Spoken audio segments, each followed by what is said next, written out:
Friends, நீ நான் காதல் அப்கமிங் எபிசோடு என்னென்னு பார்க்கலாம். இங்கே ராகவ் கம்பெனிலேருந்து தவறான பொருட்களை விற்கிறாங்க அப்படிங்கிறது தெரிஞ்சு போயிடுச்சு. கடைசியாக பார்த்தீங்கன்னா போலீஸ் எல்லாம் இங்கே வீட்டுக்கே வந்துடுறாங்க. வந்துட்டு ராகவை கைது பண்ணுறாங்க.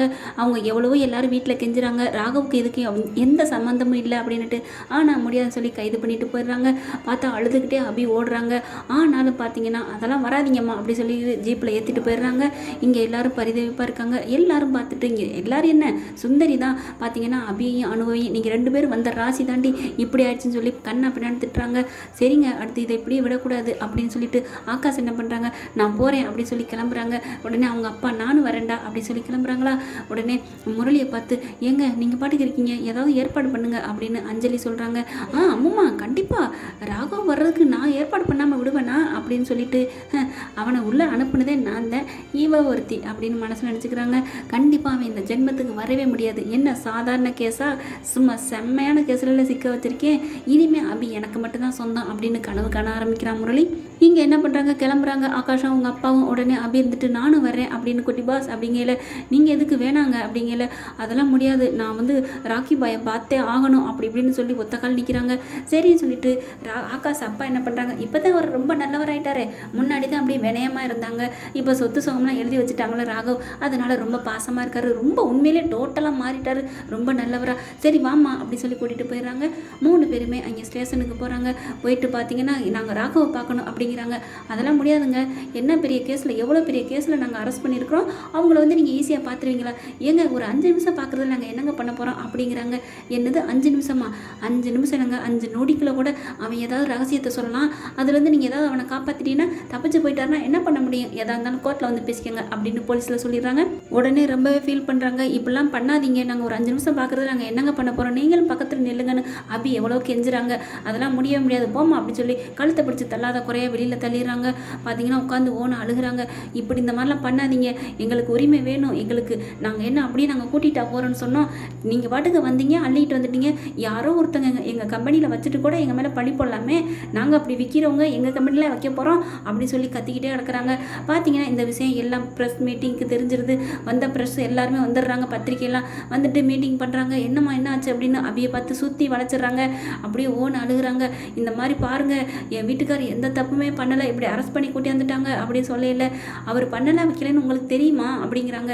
ஏங்க எதுவுமே பண்ண மாட்டாருங்க, அப்படிப்பட்ட நல்லவருங்க, அதுவும் இல்லாமல் நான் அதுக்காக மட்டும் அழுகலை, பின்ன அவர் ஒரு 5 நிமிஷம் பார்க்க விட மாட்டேங்கிறாங்க, பார்க்குறதுக்குள்ள நான் என்னங்க பண்ண போகிறேன், அவங்கவுங்க என்னென்னமோ தப்பு பண்ணிட்டு சுதந்திரமாக திரியிறாங்க, இங்கே ஒரு தப்புமே இவர் பண்ணலை, அவர் ஒரு 2 நிமிஷம் பார்க்குறது என்னங்க, என்னை பார்க்க விட மாட்டேங்கிறாங்கன்னு நீங்களே ஒரு நியாயம் சொல்லுங்க அப்படின்னு சொன்ன உடனே பத்திரிகையிலேருந்து எல்லாருமே அப்படி கோஷம் போடுறாங்க. ஏங்க அந்த பொண்ணை பார்க்க விடுங்க, என்னங்க இப்படிலாம் பண்ணுறீங்க, நாங்கள் லைவ்ல விட்டுருவோம், இப்படி நீங்கள் அராஜகம் பண்ணுறீங்கன்னு அப்படி சொல்லி எல்லாம் கத்துறாங்க. சரின்னு சொல்லிட்டு அங்கே இருக்க போலீஸ் என்ன பண்ணுறாங்க, சரி ஒரு 2 நிமிஷம் தானே, நீனு கூட போய் நில்லுமா, போய் பாருமா அப்படின்னு சொல்லிடுறாங்க. அப்படி சொன்ன கையோட திறந்து விட சொல்கிறாங்க. ராக வெளியில் வர்றாங்க. எல்லாரும் மத்தியிலே வச்சு நான் பேசிக்கிறேன், நான் ஒரு ரகசியம் பேசலை அப்படின்னு அபி கெஞ்சி கேட்குறதுக்கப்புறம் அவங்க அப்படியே வெளியில் கொண்டுட்டு வராங்க ராகவை. ராகவ் அப்படியே வர்றதை பார்த்துட்டு அப்படியே சோர்ந்து போய் ஒரு மாதிரியாக வர்றாரு. நல்ல வேலை அடிக்கலை போல இருக்கு.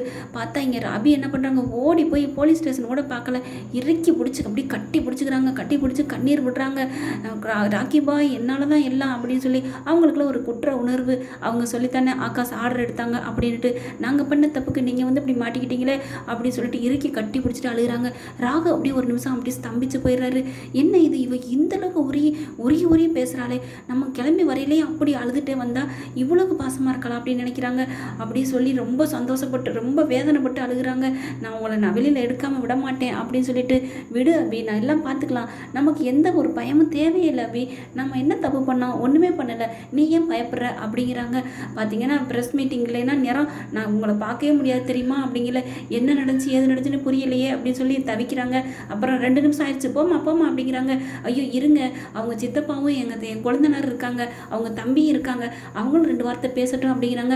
அதெல்லாம் முடியாதுமா அப்படின்னு சொல்லி பயங்கரமாக திட்டுறாங்க. இங்கே அதுக்கப்புறம் ராகவ் என்ன பண்ணுறாங்க, சரி அபி நீ போ அப்படிங்கிறாங்களா. அப்புறம் குட்டி பாஸ் ஆகாஷை பார்க்குறாங்க. டே ஆகாஷ் அப்படிங்கல அண்ணா அப்படின்னு வர்றாங்க.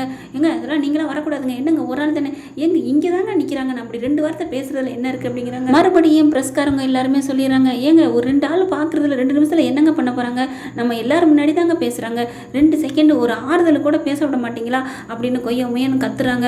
அதுக்கப்புறம் சரி வேறு வழி இல்லை, பயங்கரமாக பத்திரிக்கையில் போட்டு விட்ருவாங்க, டிவிலையும் நியூஸ் வந்துடும், அப்புறம் நம்ம காவல்துறைக்கு கலங்கம் தான் வரும், இப்படி அராஜகம் போலீஸ் அராஜகம் அப்படின்னு சொல்லிட்டானா.